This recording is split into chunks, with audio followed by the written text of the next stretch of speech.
En fait, par rapport au pré-programme, on s'est décidé à mixer en quelque sorte l'accueil et justement le lancement de la table ronde. Donc je suis réputé en quelque sorte et à ma demande de faire le lien entre les deux. Mais pour nous faire gagner du temps, je vais directement partir sur ce qui relève de la première table ronde et en particulier les éléments de bilan et d'interrogation sur la suite.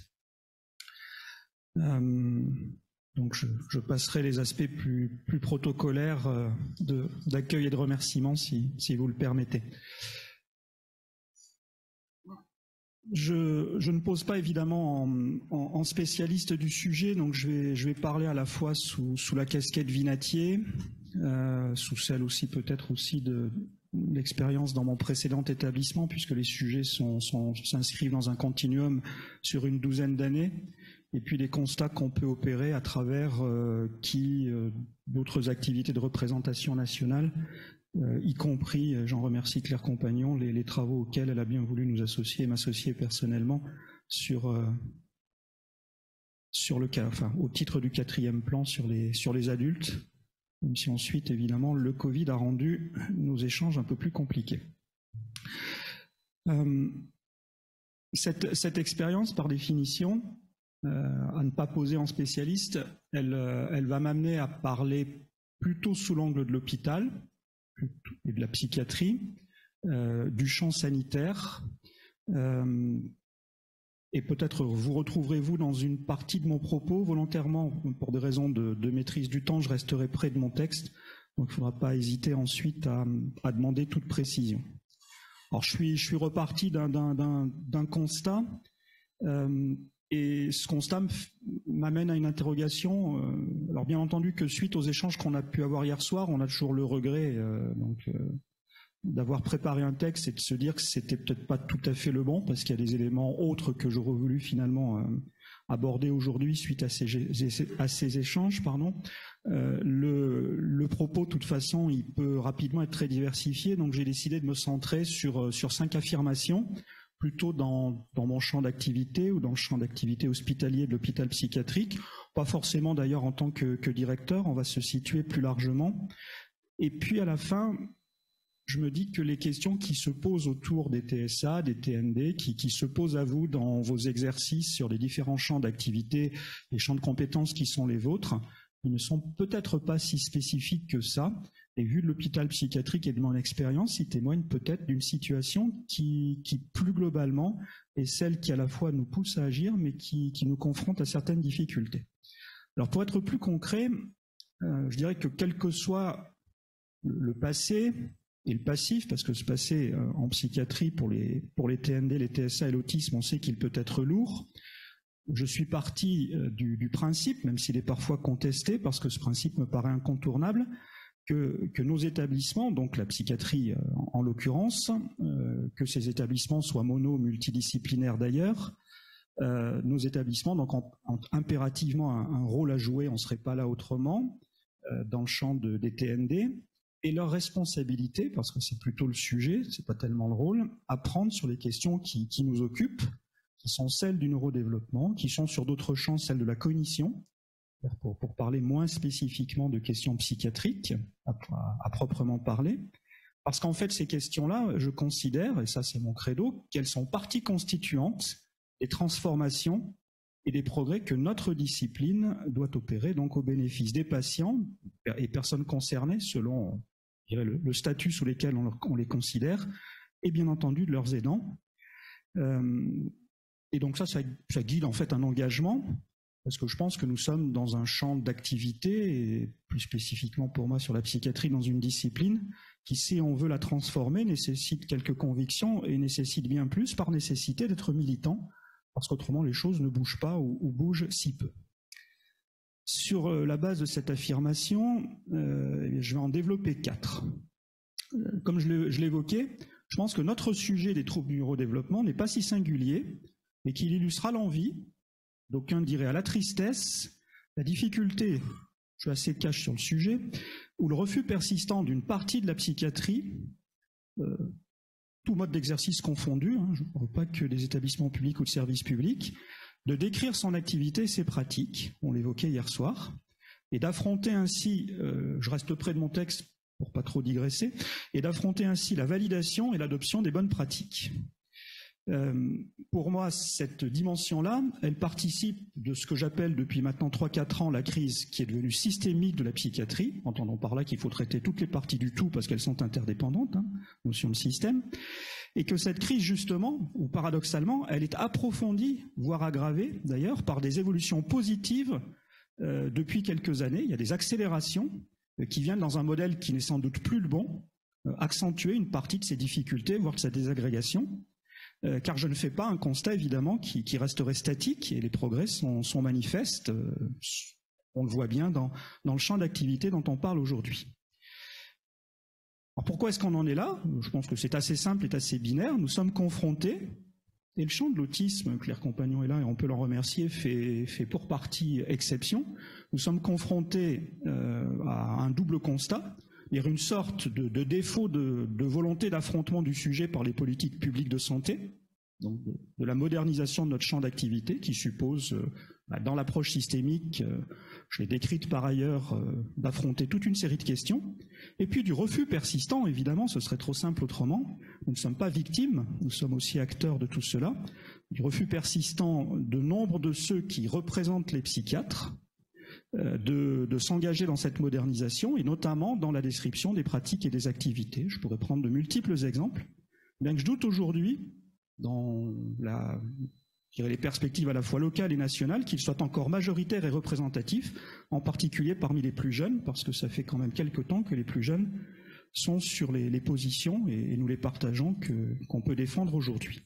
Alors ce point-là, je l'ai souligné et même écrit à nombreuses reprises, et je pense que du point de vue de l'hôpital public et du service public, ce constat, il vaut aussi encore pour l'autisme, quels que soient les progrès qu'on ait pu réaliser.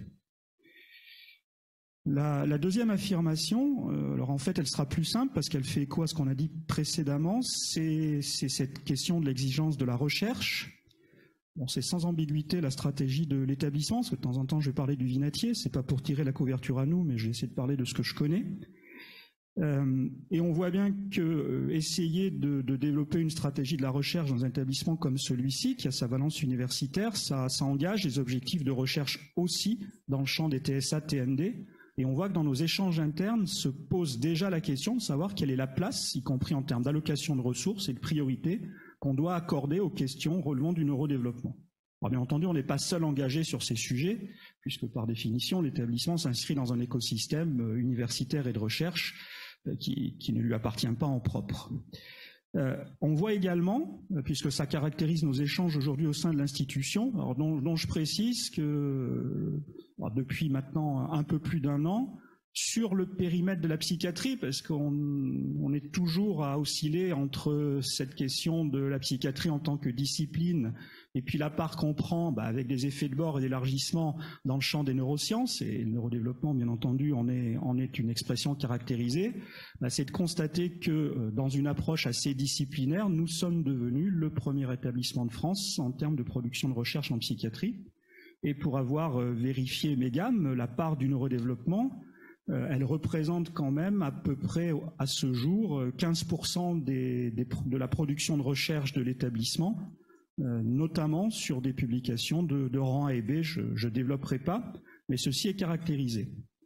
Alors au-delà de la place prise dans un établissement donné ou sur un territoire entre différents acteurs par le neurodéveloppement, dans le champ de la recherche, la question qui se pose aussi, on le voit bien dans nos débats, c'est celle de la nature et des modalités de la recherche, notamment selon les différents champs de la recherche, en fonction de l'état des données disponibles et de la révolution numérique. Ça a été évoqué tout à l'heure. Alors là, sous l'angle de la compétence d'un hôpital public, on voit qu'on a des débats sur notre positionnement. Et ce qui était intéressant notamment et qui fonde aussi la légitimité du GIS, c'est de venir éclairer une partie des orientations qu'on doit prendre en interdépendance au sein de l'établissement, parce que ces débats du neurodéveloppement, autour du neurodéveloppement, il faut impérativement qu'on qu'on les illustre et qu'on les alimente. Alors je glisse également une autre affirmation, c'est le fait que notre situation est relativement idéale en quelque sorte, parce que notre valence universitaire sans être CHU, je parle de notre expérience, nous permet d'avancer assez résolument dans le champ de la recherche, même si évidemment les chercheurs ne sont pas uniquement des universitaires, tel n'est pas mon propos. Et ça pose la question à l'hospitalier que je suis, des assez nombreux centres hospitaliers psychiatriques monodisciplinaires de grande taille, en général voisins d'un CHU et d'une université, et pour lesquels on voit bien que sur le sujet de la recherche, comme sur d'autres sujets, et en particulier pour qu'ils opèrent leur mue et leur transformation en termes d'offres de soins, il va bien falloir qu'on trouve à un moment donné des logiques de réarticulation entre ces établissements et l'université. Et on voit bien que les projets médicaux partagés des GHT, si le sujet parle à certains ou certaines d'entre vous, ne traitent pas ce sujet et le résolvent encore moins. Voilà, je ne vais pas développer plus avant, mais avec un enjeu quand même, et c'est pour ça que j'insiste, et ça fait très directement écho aux deux interventions précédentes, c'est que notre sujet, sur le champ du neurodéveloppement comme sur les autres questions de recherche, et on pourrait prendre des exemples dans d'autres compartiments, c'est bien que la recherche nous permette d'avancer concrètement sur les diagnostics, les orientations et les soins, non pas seulement dans nos missions de recours, mais au quotidien, je dirais dans les CMP et au domicile.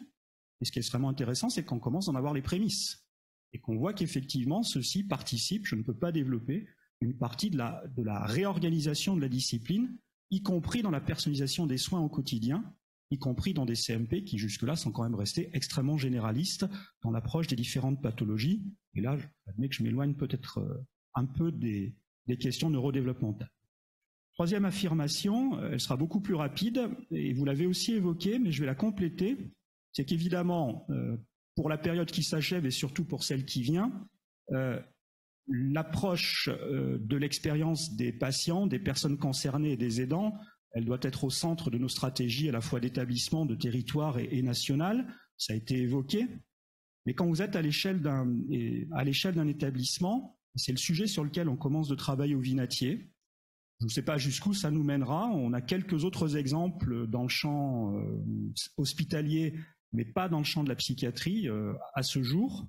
C'est qu'en fait, ce qu'on appelle schématiquement l'expérience patient, pour schématiser dans la novlangue en quelque sorte, elle n'est pas détachable selon moi et selon nous de l'expérience des collaborateurs. Pourquoi est-ce que demain, on travaillera pour nous, chez nous et auprès de patients eux-mêmes beaucoup plus investis dans les soins, dans la conception des soins, dans la recherche autour des soins. Et ça, c'est ce qu'on est en train d'essayer d'installer au cœur du projet du Vinatier. On voit bien que ça dépasse l'approche classique du projet managérial et de gouvernance. On a quasiment une obligation de renverser la table si on veut que dans le champ notamment du service public, et sans doute plus largement, demain, les professionnels continuent de venir travailler ou reviennent travailler alors qu'on en a perdu un grand nombre depuis la phase Covid et qu'il faut impérativement qu'on se penche là-dessus. Je pense que ceci, évidemment, on en parlait tout à l'heure avec Gaël Langlois, également sur le champ médico-social ou social, impacte l'ensemble de la chaîne des institutions et des professionnels des TSA et des TND.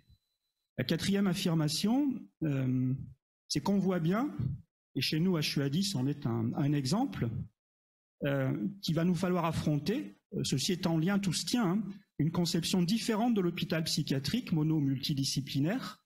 Nous, on a un enjeu au Vinatier en particulier, mais qui tient peut-être aussi à notre nature, mais qui, à mon avis, est extensible à d'autres établissements.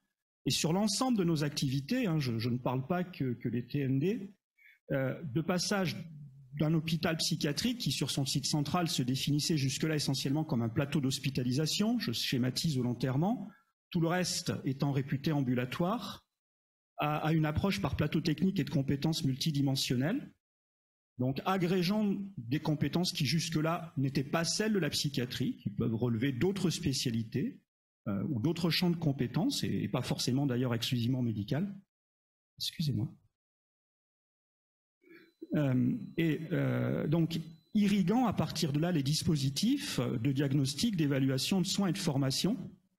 C'est-à-dire qu'en fait, il faut absolument qu'on sorte d'une approche par dispositif qui nous tire systématiquement vers le bas, Et bien entendu que cette approche de plateau technique qui nous amène à abandonner une partie de compétences pour lesquelles nous ne sommes pas les plus légitimes, et en particulier de compétences d'hébergement, implique une implication de nos institutions, j'enfonce une porte ouverte, hein, c'est pas nouveau, mais il va falloir le renforcer, et un engagement étroit donc de nos institutions auprès des partenaires de l'accompagnement et de l'inclusion, avec une problématique, c'est que ces partenaires, tout comme nous, sont en train de glisser d'une approche par institution qui caractérise à l'excès l'offre de soins et médico-sociale de notre pays vers le domicile, et que par ailleurs, je le vois bien avec l'ensemble de mes collègues d'autres établissements, nous sommes confrontés du passage de logique de partenariat et de coopération essentiellement avec des institutions médico-sociales, et que de plus en plus l'inclusion, évidemment, nous fait travailler avec le champ social et sous des formes qui préexistaient mais qu'on est en train de largement renouveler.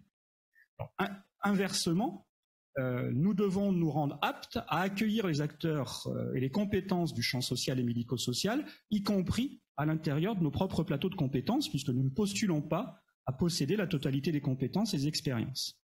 Alors je pense que cette question-là, et on le voit à travers HUADIS et sous le contrôle de Caroline Demilly et des autres personnes qui s'y investissent, que cette question, elle est particulièrement prégnante pour les troubles de l'autisme et du neurodéveloppement. Je le répète, le sujet n'est pas nouveau, il chemine depuis quelques années, mais il est en train d'être réévalué et son importance mérite d'être encore plus soulignée.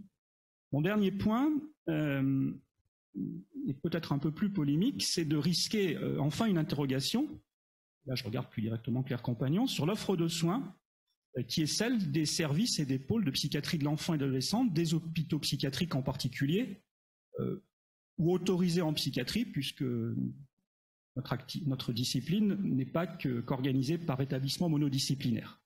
Alors je sais que les situations sont hétérogènes et plus ou moins avancées. Les niveaux de compétences et de recours aux bonnes pratiques le sont également, pour faire écho à mon premier point. Ce que je vais affirmer par la suite, c'est aussi à due conscience ou connaissance du fait que la pédopsychiatrie de service public a quasiment disparu de certains territoires. Il suffit de faire quelques kilomètres en dehors de l'agglomération et de passer dans les deux départements voisins. Sur l'exemple qu'il n'y a plus de pédopsychiatre d'exercice public dans le Nord-Isère et qu'il n'y en a plus qu'un sur l'ensemble de l'Ain. Pour partir de là, évidemment, on ne va pas faire des miracles. Et puis on a, de toute façon, on en discute souvent, une forte inquiétude pour la survie même de la spécialité dans son ensemble.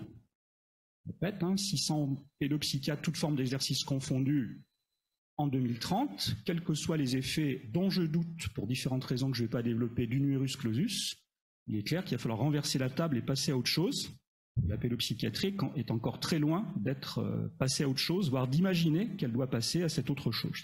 Donc en fait, on est face à l'exigence d'une refonte qui, si elle ne s'opère pas, ne permettra pas de répondre aux exigences qui sont les vôtres, soit dans vos métiers, soit dans vos organisations, soit sur le champ, effectivement, des TND, TSA. Alors, si je considère ici, pour être plus précis, nos fonctions de niveau 2 dans nos établissements au titre du diagnostic et des soins, dans leur double interaction à la première ligne, interaction à la première ligne, on sait que c'est un problème français, avec également nos dispositifs donc, de recours de troisième ligne, les difficultés sont quand même manifestes. Et là aussi, pour la PEA particulièrement, sur le champ des TSA, TND, mais pas exclusivement, et pour l'ensemble de nos établissements, à quoi sommes-nous confrontés?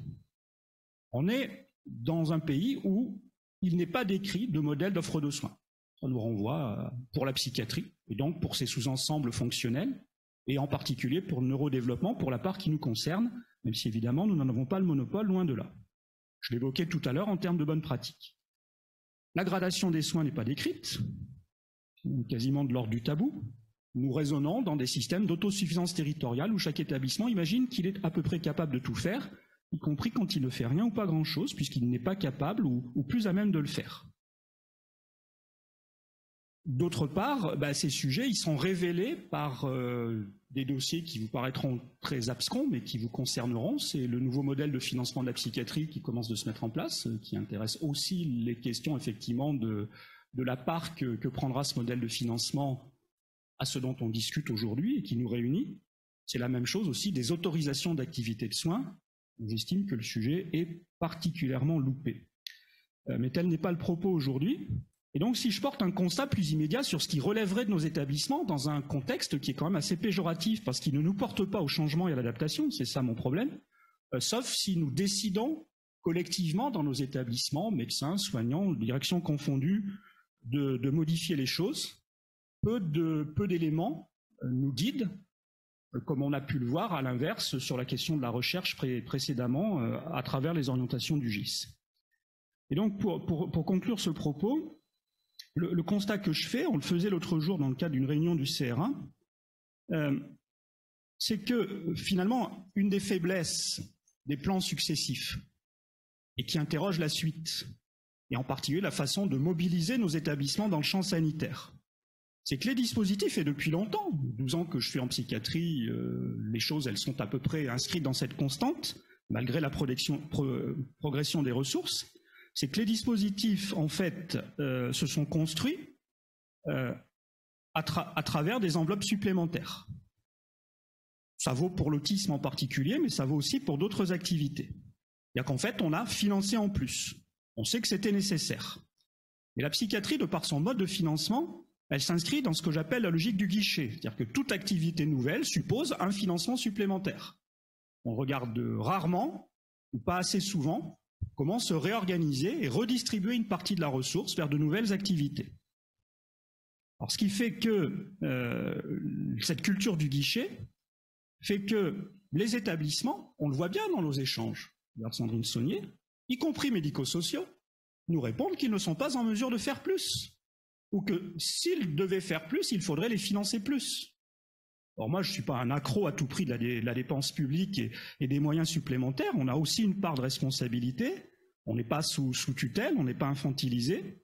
Et donc en fait, il nous paraît légitime, ça peut paraître étonnant que ce soit un directeur d'établissement qui le dise, d'interroger la nécessaire transformation, ça c'est plus logique certes, de nos organisations d'offres de soins, notamment de la PEA, sous l'angle de la place, je le cite, donnée aux questions et dispositifs du neurodéveloppement, et partant d'interroger, je reviens sur mon propos précédent, la question de la contribution à ces dispositifs des ressources de nos établissements, des ressources préexistantes, alors que cette contribution est manifestement très variable d'un établissement à l'autre. Donc on voit bien l'interaction permanente entre la question du niveau de ressources, si les ressources ne sont pas exclusivement supplémentaires, et du niveau ou des modalités d'organisation, de réorganisation ou de réorientation d'une partie de l'offre de soins et d'accompagnement de nos institutions. C'est ainsi que nous on a fait le choix, il est compliqué ce choix, il est difficile à stabiliser, de supprimer les secteurs de pédopsychiatrie, parce que je pense que ceci explique pour partie cela, de fonder une organisation en 4 départements thématiques, dont l'un TND, et 6 plateformes de soins, donc 5 territoriales et 1 hospitalière, notamment parce qu'à un moment donné, on fait la démonstration, en particulier en PEA et compte tenu de ce qui est décrit, et contrairement, et ça peut paraître contre-intuitif à ce qu'on dit, la proximité nuit à l'accessibilité. Le propos n'est pas de moi. Donc je pense, Claire, que ce sujet-là, pour la suite, et pour le quinquennat qui vient, il est incontournable, il est devant nous, je sais l'éclairer et y contribuer, et je pense qu'effectivement, il fait très directement jonction avec la question de la diffusion des bonnes pratiques et de la nature requise de l'offre de soins pour l'ensemble de la psychiatrie, dans le champ des neurosciences ou de la cognition, et en particulier pour le sujet qui s'offre à nous aujourd'hui, dont on discute.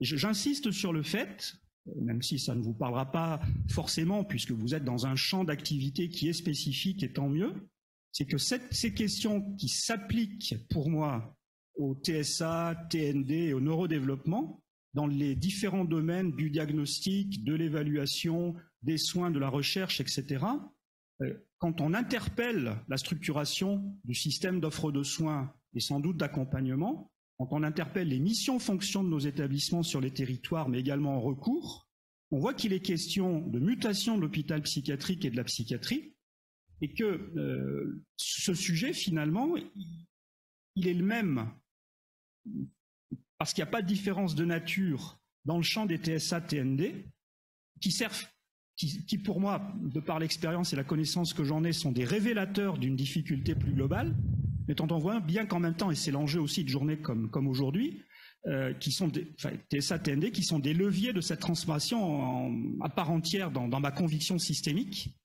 Et effectivement, j'incite à sortir, même si ce n'est pas l'objet du jour, de visions finalement qui sont des visions en silo. Je pense qu'une partie de ce qui se joue dans le rapport à nos institutions et à l'offre sanitaire dans le champ des TSA-TND n'est pas si distinct que ça de ce qui se joue de façon plus générale, et que pour répondre à une partie des exigences et des interrogations qui sont les vôtres, ceci passera notamment par les leviers du neurodéveloppement, et que ces leviers, on ne pourra les activer jusqu'au bout qu'à partir du moment où on acceptera d'entrer dans une réforme plus globale de l'institution psychiatrique et des missions, fonctions et compétences qui sont les siennes. Voilà ce que je voulais partager avec vous aujourd'hui.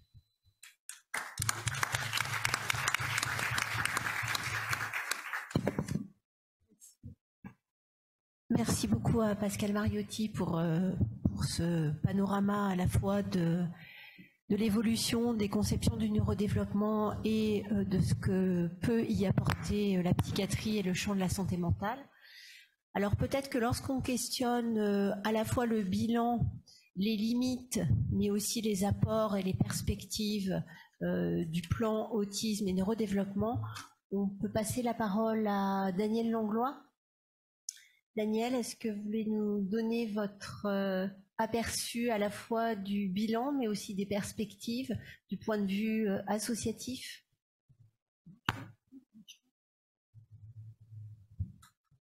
Ça marche. Merci de m'avoir invité pour cette table ronde. Alors, chaque plan autisme propose des avancées diverses. Donc, à chaque plan autisme, on gagne un peu. Voilà, on ne va pas dire qu'on recule, ça serait malhonnête.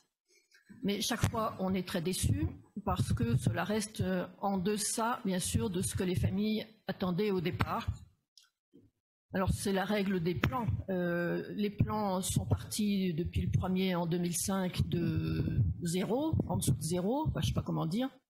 Et la situation, elle est tellement complexe qu'on comprend bien que ce n'est pas un plan plus un deuxième plus un troisième qui va résoudre l'ensemble des questions qui ont été soulevées, on en a bien conscience.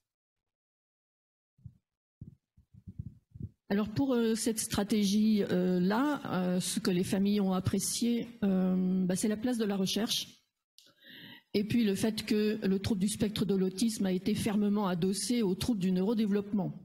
Ça a l'air de rien, mais c'est une vraie révolution, que d'ailleurs beaucoup n'ont toujours pas accepté. Donc ce choix de départ, c'était quand même une affirmation très forte à laquelle nous nous sommes aussi adossés pour faire reculer la bêtise ambiante. On ne peut pas dire qu'on ait tout gagné, mais enfin au moins on a ça comme point de départ. Il y a eu aussi beaucoup d'avancées pour la scolarisation des enfants les plus vulnérables. Tripler le nombre d'UEMA, ce n'est pas rien. C'est une mesure très significative parce que les UEMA ciblent les enfants qui ne pourraient pas aller directement en milieu ordinaire sans un soutien éducatif solide. Et avoir compris que l'alliance du travail pédagogique qu'on doit faire et du soutien éducatif qu'on doit continuer est absolument indispensable pour ces enfants, c'est aussi une avancée qui avait été appréciée dans le plan Autisme 3 et qui s'est beaucoup développée dans le cadre de la stratégie autisme. Donc les familles ont été très sensibles aussi à cet aspect-là. Nous avons gagné aussi des GEM, alors c'est plébiscité vraiment par les adultes autistes. L'existence des GEM, pour eux, ça a été aussi une petite révolution. Alors bien sûr, il en faudrait 4 ou 5 fois plus. Le problème de beaucoup d'adultes autistes, c'est qu'ils ne se déplacent pas et que quand on a posé un GEM quelque part, même en essayant de viser un peu au centre d'un département, c'est très compliqué d'y accéder pour beaucoup d'adultes qui ne sont pas motorisés et qui souvent ne savent même pas prendre un transport en commun, ou très difficilement.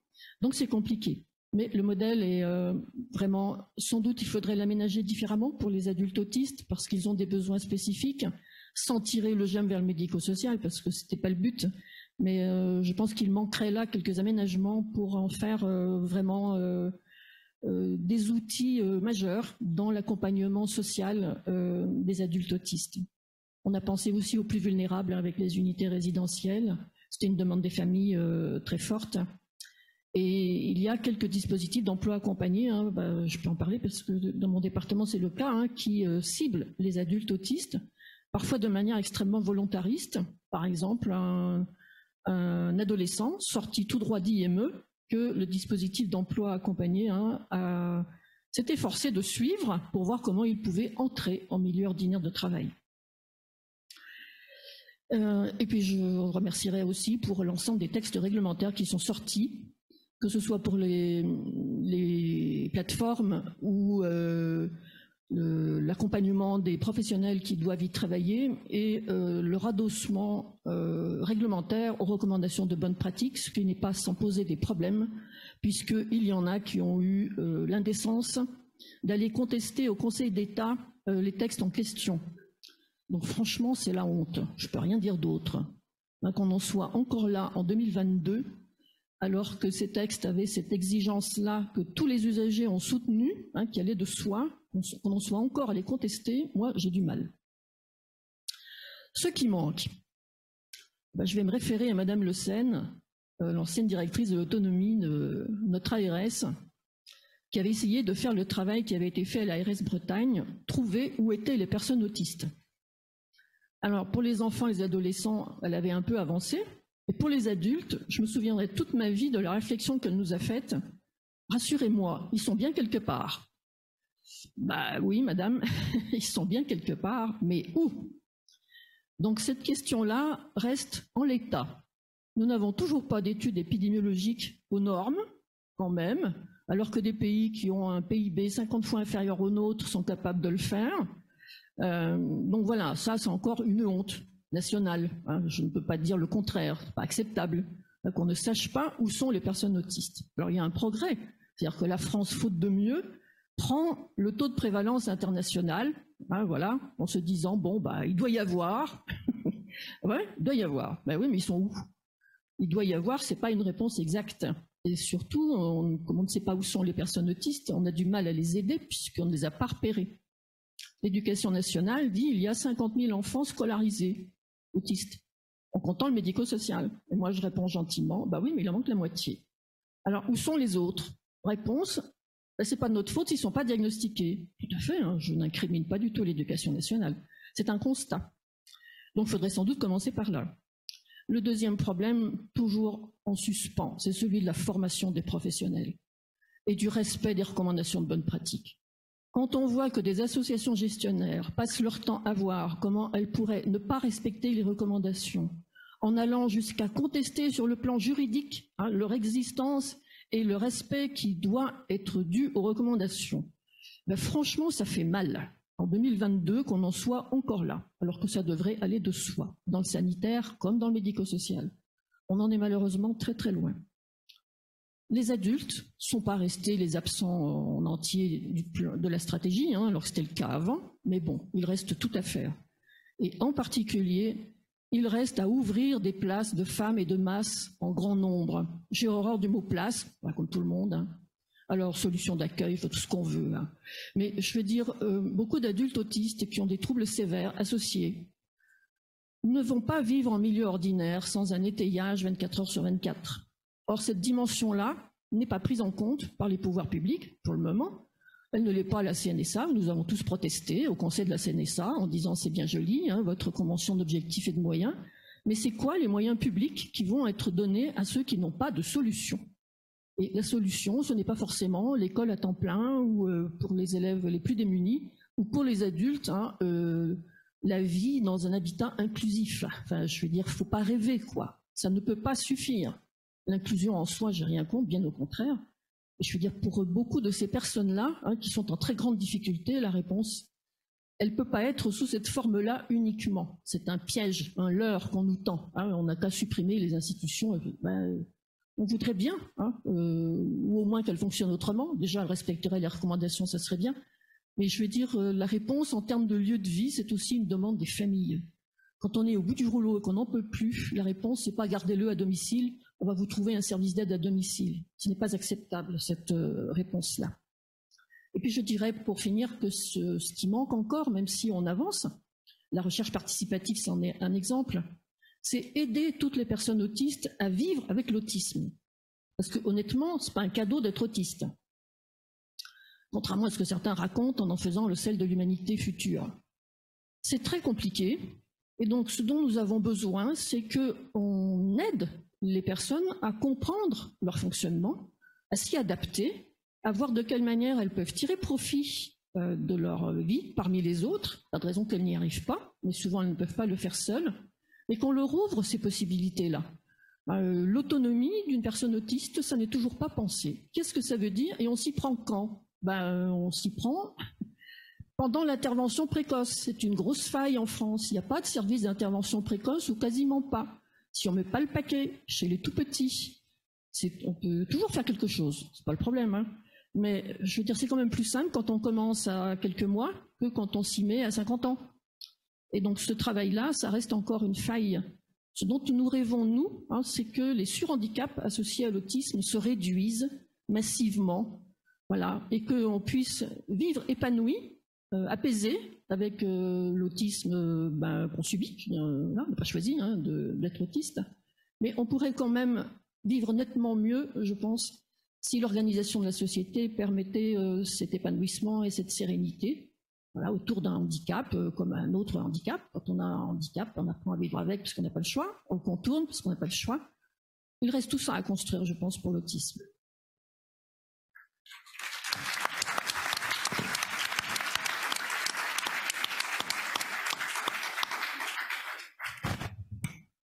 Alors peut-être on peut débuter cette table ronde. Est-ce que certains d'entre vous souhaitent poser des questions ou intervenir ou rebondir sur ce qui a pu être dit depuis ce début de matinée?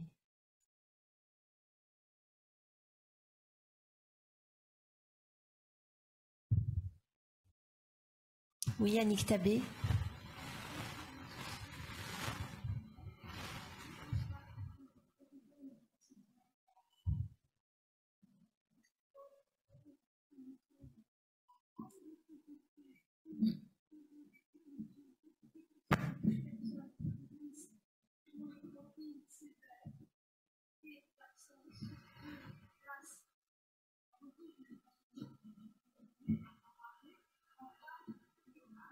Puisque aujourd'hui, il y a un nombre impressionnant de personnes qui ne trouvent pas de sortie dans les IME. Nous avons un grand nombre de jeunes adultes en amendement Creton qui ont passé 25 ans et dont l'avenir est absolument embolisé par le manque d'offres dans le médico-social, parce que, comme tu l'as parfaitement expliqué, ces personnes-là, malheureusement, ne pourraient pas bénéficier dans le contexte actuel, d'un logement accompagné ou d'un accompagnement plus soft. Voilà, donc c'était juste pour appuyer tous les propos de Daniel que, évidemment, nous, en tant que Fédération Sésame Autisme, nous partageons bien évidemment.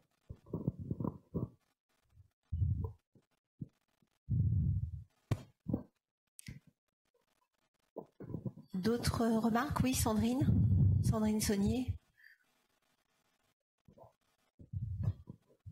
Bonjour à tous et merci aux intervenants. Je souscris à peu près à tout ce qui a été dit, donc à ce niveau-là, j'ai pas trop de questions, j'ai plus des remarques. Je suis bien d'accord avec l'approche systémique qui a été décrite par Monsieur Mariotti, et ça me permet de rebondir aussi sur les remarques de Madame Tabet. C'est vrai que le manque de place en adulte va bloquer les places chez les enfants, puisqu'il reste en amendement Creton, qu'actuellement le mouvement qu'on est tous dans lequel on va tous vers l'inclusion fait qu'on n'ouvre pas plus de places d'hébergement ou de prise en charge plus conséquente, par exemple en IME, pour favoriser les places d'accompagnement ambulatoire type CESAT, ce qui est vraiment une très bonne chose, sauf qu'il reste quand même des enfants et des familles qui ont des besoins de soutien plus conséquents, et qu'on a un effet de cascade où finalement les places en adultes sont bloquées, les places chez les enfants sont occupées par maintenant des adultes plus âgés, et ces enfants qui sont plus en difficulté ou ces familles qui ont besoin d'un étayage plus important ne trouvent pas de solution. Alors il y a les places en CESAT, c'est vrai, mais dans le même mouvement, et c'est là où l'approche est très systémique, c'est que les PCO ont fait leur job, enfin en tout cas sur le Rhône et sur la région de manière globale, elles ont repéré les enfants. Je dirais qu'un certain nombre de services ont permis de faire les diagnostics, mais ça bloque sur l'intervention précoce. C'est-à-dire qu'actuellement, on dépiste et on diagnostique beaucoup d'enfants dès 3 ans, même dès 2 ans. Là, on a vraiment des des cohortes énormes d'enfants diagnostiqués très tôt.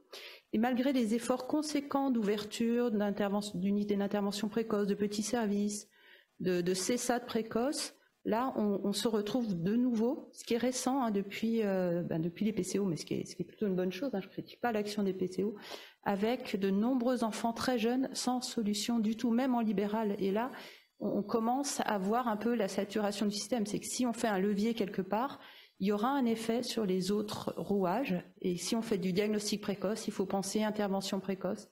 Si on fait intervention précoce, oui, un certain nombre vont bénéficier, vont être inclus, vont aller à l'école. On a quand même encore des situations de TND complexes associées qui font que le CESAD ne suffit pas et on a besoin d'institutions plus conséquentes. Et là, évidemment, comme on a favorisé les CESAD, je dis bien c'est une bonne chose, on reste bloqué tout simplement par le manque de places d'adultes. Et tous ces parcours, en fait, on est bien sur cette logique de parcours. On voit bien que si on n'intervient pas à peu près partout au même moment, c'est-à-dire qu'on va dépister, on va diagnostiquer, mais qu'on ne met pas en place tous les systèmes de soins, ça fait des moments de blocage qui se débloqueront. On voit bien qu'on est sur des perspectives à 5-10 ans, mais là, on est sur les petits, en gros blocage. Et puis voilà, donc c'était juste ce point où on doit penser le système à un seul. L'autre remarque, c'était sur le rôle et la place de l'hôpital, parce qu'on voit bien que ces personnes, notamment les adultes avec des cas, qui sont déjà, je dirais, ont des besoins importants dans la vie quotidienne. Effectivement, emploi, logement, job coaching, parce qu'on appelle l'accompagnement à l'emploi, pour trouver leur place. Les GEM, c'est vraiment génial. Et en même temps, je vois que l'hôpital commence à développer des missions qui vont vers l'extérieur, vers la société, l'inclusion dans la cité. Mais en même temps, je me dis, mais j'aimerais bien que les médecins fassent un peu moins de et un peu plus de diagnostic. Vous voyez, c'est un peu sur la répartition des places. Je trouve ça génial qu'on s'intéresse à tout ce qui est remédiation cognitive, il le faut. Et à un moment donné, entre mental, lieu de recherche, d'expérimentation, et ce qui doit se développer sur les lieux de vie, c'est-à-dire que les aménagements, on fait à l'école en gros. L'éducation structurée, maintenant, on la fait à l'école. Et c'est très bien qu'elle ne soit pas faite qu'à l'hôpital. De la même manière, je pense que nos pratiques doivent être diffusées sur les lieux de vie de la personne et que l'hôpital doit à un moment donné mettre des limites à ses missions, simplement pour une question de ressources. Et là aussi, on a un effet de système. Je me pose toujours la question de ce que je fais à l'hôpital qui devrait être généralisé dans la vraie vie, qu'est-ce que je ne fais pas aussi de mes autres missions plus hospitalières. Voilà, c'est des effets de domino. Je ne sais pas si vous voulez répondre. Peut-être pour répondre à ta première remarque et puis peut-être pour avoir un propos un peu polémique. Moi, je me pose la question, et je pense que c'est partagé par un certain nombre d'acteurs qui interviennent dans le champ du neurodéveloppement, de l'idée d'un grand plan du secteur médico-social. J'ai l'impression que c'est un secteur qui est en hémorragie et qui nécessite que l'on remette à plat l'ensemble de son fonctionnement. C'est-à-dire la question de son financement, la question de quel parcours. Parce qu'aujourd'hui, le parcours des personnes avec autisme ou troubles du neurodéveloppement n'est pas pensé. Qu'est-ce qu'être pris en charge dans le secteur médico-social quand on a 20 ans, quand on a 30 ans, quand on a 40 ans, quand on a 60 ans, quand on a 70 ans? Tout ça n'est pas pensé. Je suis toujours extrêmement perturbée par l'idée de se dire qu'il y a eux, il y a ces personnes, il y a nous, et ce serait différent en fait. C'est pas différent. Nous, on a un parcours de vie, c'est pas la même chose à 20 ans, on n'a pas les mêmes besoins à 30 ans, on n'a pas les mêmes besoins à 60 ans. Or, on met des personnes en femmes en masse, et puis elles y déroulent toute leur existence, et on se pose pas la question de leurs besoins, et finalement de leur accompagnement. Peut-être qu'à 20 ans, on a besoin d'une structure où on sort, où on s'amuse, où on écoute de la musique, où on fait du sport, on a des soirées qui sont organisées. Peut-être qu'à 60, 70 ans, on a besoin de tranquillité, on a besoin de nursing. Tout ça, ça n'est pas pensé.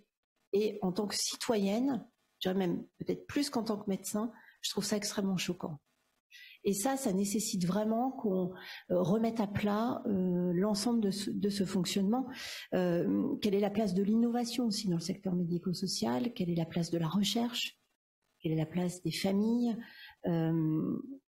Je me pose aussi la question, mais c'est très polémique, hein, je vous le dis. Alors je sais que je suis retransmise en ligne, mais je trouve ça très polémique. Mais quelle est la place de la MDPH aussi, ce fonctionnement qui met des mois, des années à statuer sur un dossier? Pourquoi est-ce que ça se passe comme ça? Quel est l'intérêt de séparer les directions entre le secteur sanitaire et médico-social dans les ARS, au point que les directions ne se parlent pas et que des décisions de parcours de vie pour un usager qui est hospitalisé est bloqué, ne peut pas se prendre parce qu'il n'y a pas de fluidité avec les directions du secteur médico-social. Et je pense que tout ça, si on veut effectivement construire un réseau ville, hôpital, inclusion médico-sociale pour favoriser l'inclusion des personnes qui ont un TND mais qui ont des ressources et qui sont inclus, qui vont travailler, qui vont mais aussi penser l'accompagnement des personnes les plus fragiles, mais aussi dans le respect de leur personne, de leur être, de leur parcours, de leur âge.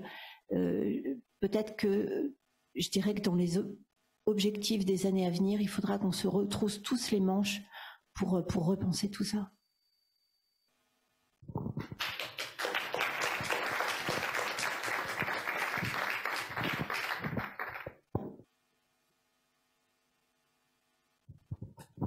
Je glisse juste une petite remarque au passage qui est sur le sujet précédent, parce que il faut qu'on évite, je vais dire les quiproquos, mais c'est pas un quiproquo, c'est une question d'avenir, et ça fait pour partie écho à ce que tout le monde a dit.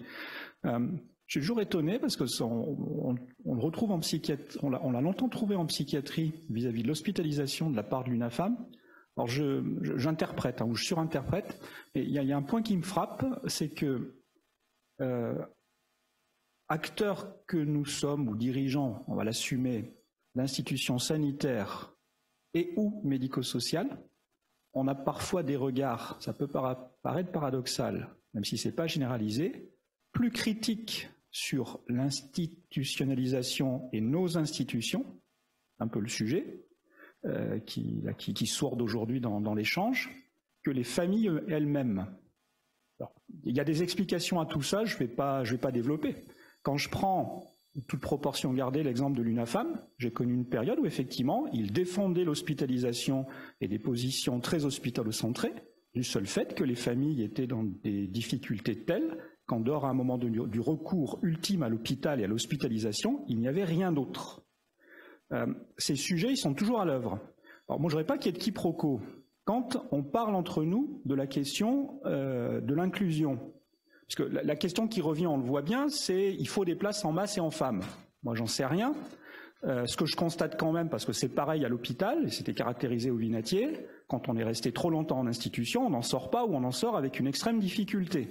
Donc la place en institution exige d'autres places pour la tranche d'âge suivante, etc. Et puis ça nous caractérise toute une partie des amendements Creton notamment, et où d'ailleurs on est en compétition au sein même de nos activités pour placer des patients qui issus de la psychiatrie avec d'autres pathologies, qui issus des troubles du neurodéveloppement et qui ont été institutionnalisés à partir du moment où ils n'étaient plus maintenables dans leur famille. Donc nous, quand on parle d'inclusion, la question n'est pas de se pencher uniquement sur la classique inclusion à domicile.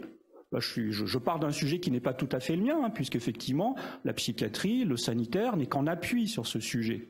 Il y a un appui qui est sans doute déterminant. La question, c'est est-ce qu'on a un modèle d'inclusion visible dans d'autres pays ou imaginable dans le nôtre? Alors ça pose la question notamment des unités résidentielles. Un modèle d'inclusion qui est peut-être pour partie à mi-chemin de l'institution telle qu'elle existe aujourd'hui et du strict maintien à domicile, soit tout seul, soit dans sa famille, parce que je conçois tout à fait que ce soit intenable dans certaines situations. Et on l'a bien vu d'ailleurs quand les accompagnements ont été arrêtés pendant la première phase de confinement, ce sont ces situations qui ont pété les premières. J'aurais pas aimé être à la place de ces familles-là, et on avait l'équivalent sur des patients avec de gros troubles psychiatriques, plus âgés en général. C'est les deux situations qui ont amené des gens aux urgences en premier, et un retour sur l'hôpital psychiatrique via les urgences. Cela étant, la question c'est bien, est-ce qu'il y a la place pour un modèle inclusif extrêmement intensif, qui tire des choses de l'institution et qui se situe dans la cité? C'est pas forcément du domicile, tout en sachant évidemment que ce mode d'inclusion-là, il est extrêmement coûteux, il coûte sans doute plus cher que l'institution. Ça pose la question de savoir si un pays accepte aussi de se payer et de se donner cette priorité. Je vais prendre un exemple et il est moins intense, hein, c'est pas du maintien à domicile en permanence.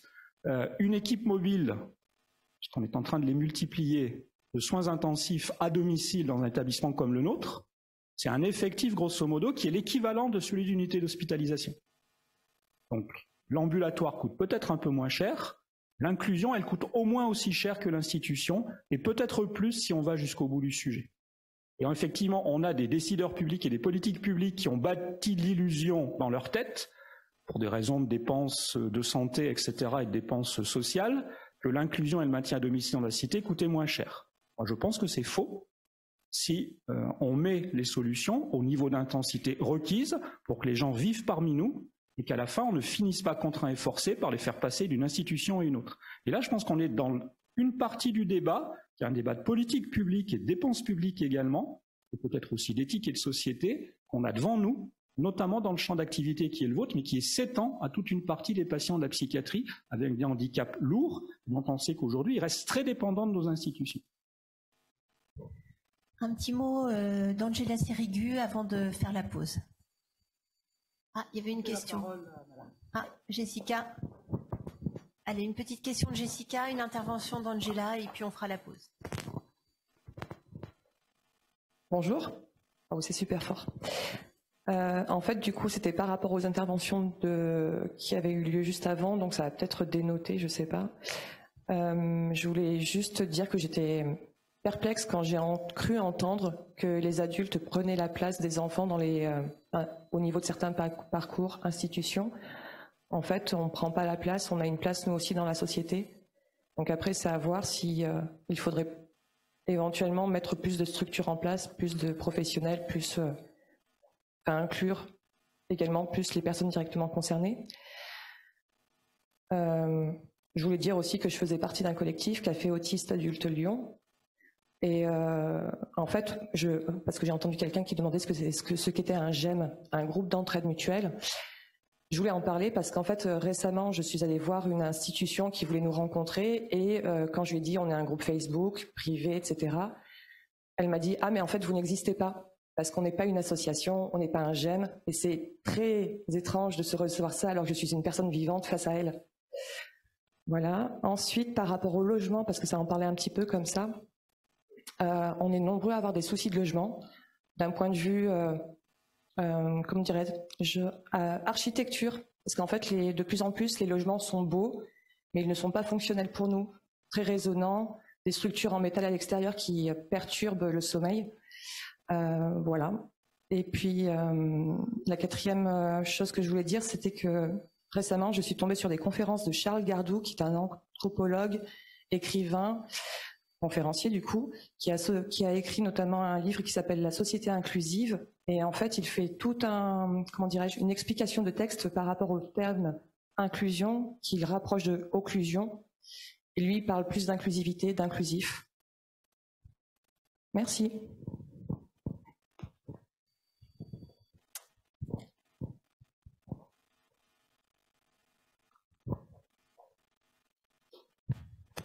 Je voulais juste faire un commentaire par rapport à ce qu'a dit Madame Langlois, parce que je suis complètement raison avec vous.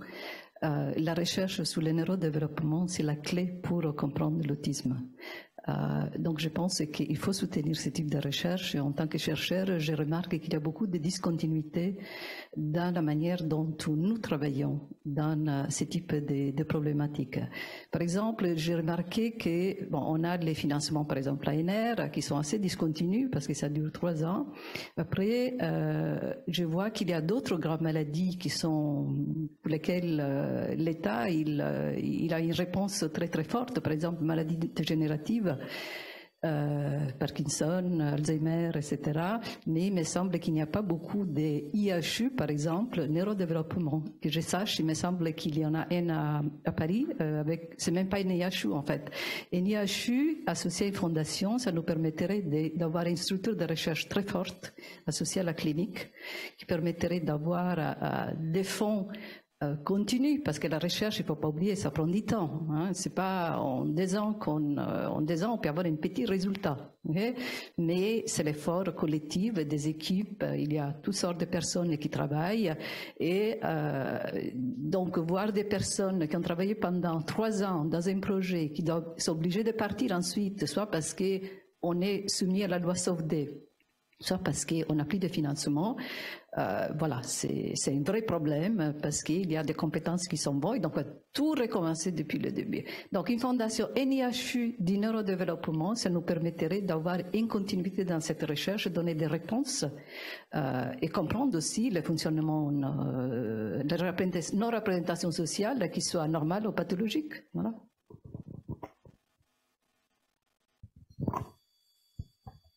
Peut-être Claire.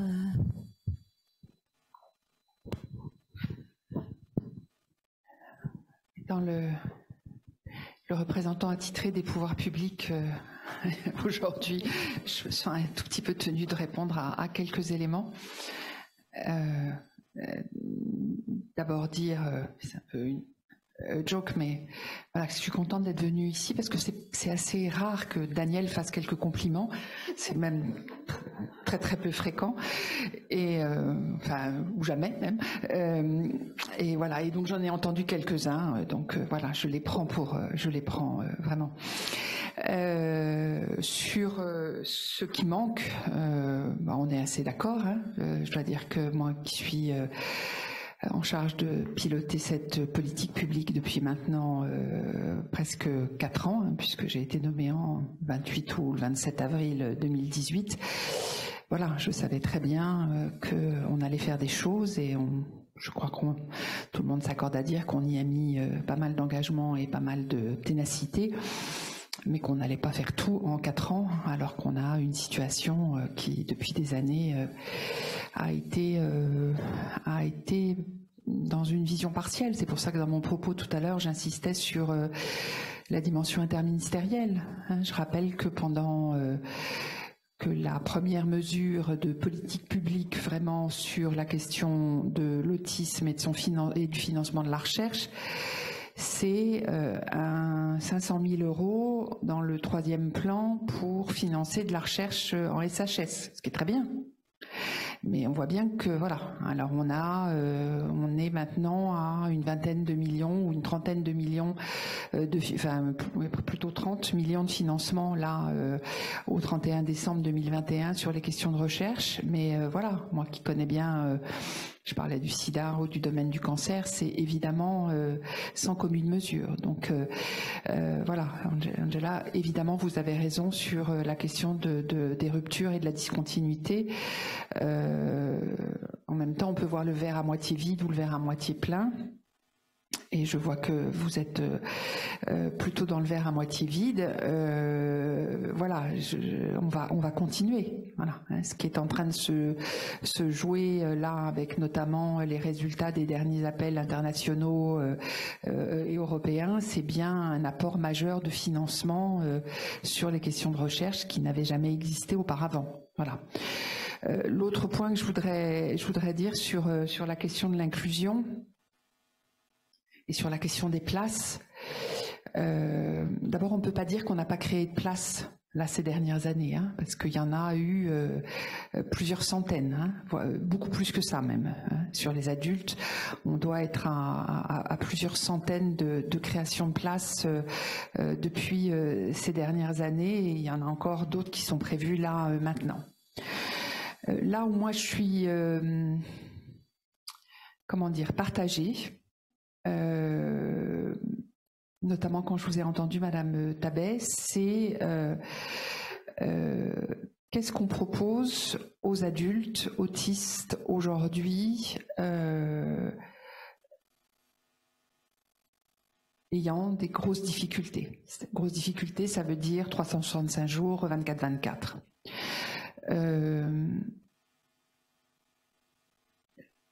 Je vais peut-être être iconoclaste, mais est-ce qu'on est sûr, est-ce que vous êtes sûr aujourd'hui que dans les masses et dans les femmes dans notre pays, on propose un accompagnement adapté 365 jours, 24 heures sur 24. Est-ce qu'on garantit ça, les uns et les autres, vous, organisme gestionnaire, et moi, responsable public? Je pense que la réponse est dans ma question. Voilà. Donc, est-ce qu'il n'y a pas d'autre chose à inventer? Et à inventer, pas vraiment à inventer, parce que quand même, il y a plein d'autres pays qui ont mis en place des dispositifs de toutes petites structures, par exemple, d'habitat partagé, renforcé, voilà. Moi, j'en ai visité un certain nombre à l'étranger, en France, et ça fonctionne plutôt bien. Là où Pascal a raison, c'est ça coûte pas moins cher. Ça coûte pas moins cher, mais il y a un exemple qu'il faut regarder, c'est la Norvège. Hein, la Norvège, vous vous souvenez, Daniel, on a assisté, je pense, à la même présentation au congrès d'Autisme Europe il y a je ne sais plus combien de temps, avant la crise, en septembre 2019, à Nice. Qu'est-ce que disent les Norvégiens qui ont désinstitutionnalisé? C'est que ça coûte pas moins cher, mais on aide plus, et plus de gens. Il y a aussi des conséquences qui sont plus emmerdantes, hein, pardonnez-moi, plus compliquées pour les personnes dans ce mouvement de désinstitutionnalisation. Mais enfin, ce qui est sûr, c'est qu'avec le même argent, et on donne beaucoup d'argent au financement aujourd'hui des dispositifs. Hein. Juste sur la question de l'autisme, la Cour des comptes en 2017 avait fait son rapport et c'était 7 milliards d'euros uniquement sur l'autisme. Hein. On a rajouté là, on a fait les comptes là il y a quelques jours, on a rajouté, on était parti d'une stratégie annoncée à 344 millions de moyens nouveaux, en fait on est à 490. Donc on en a rajouté, on est à demi-milliard de plus. Un demi-milliard de plus. Hein. Dans une logique, comme le disait Pascal, ou un peu de la logique du guichet, où on rajoute, sans véritablement reconfigurer autrement l'offre. Donc voilà, donc moi la question de la place dans le cadre uniquement de dispositifs masse et femmes tels qu'ils fonctionnent aujourd'hui, moi j'en suis pas sûre. J'en suis pas sûre. Mais on a deux freins pour ça. Hein, et il faut qu'on les affronte, ces deux freins. Du côté des pouvoirs publics et du côté des organismes qui gèrent aujourd'hui ces établissements. Le premier frein du côté des pouvoirs publics, et c'est la responsabilité qu'on a avec le gouvernement bien évidemment, c'est de mettre en place les tuyaux, comme je les appelle, les dispositifs budgétaires, financiers, juridiques, qui nous permettent d'avoir de l'agilité dans la création de choses différentes. Et on a encore beaucoup de travail à faire sur cette question-là. Le deuxième chose, du côté des organismes gestionnaires, qui sont aussi par ailleurs souvent des associations de familles, c'est comment on fait évoluer ces dispositifs-là. Et c'est cette combinaison-là qui nous permettra de faire évoluer les choses. Mais je ne suis pas encore complètement convaincue qu'on soit dans un mouvement qui combine ces deux approches. Voilà. Je parle pour ce que je représente aujourd'hui, c'est-à-dire les pouvoirs publics, je ne me permettrai pas, mais la transformation, elle sera dans cette combinaison. Elle ne sera pas dans l'action de l'un versus pas d'action de l'autre et inversement. Elle sera dans cette combinaison-là.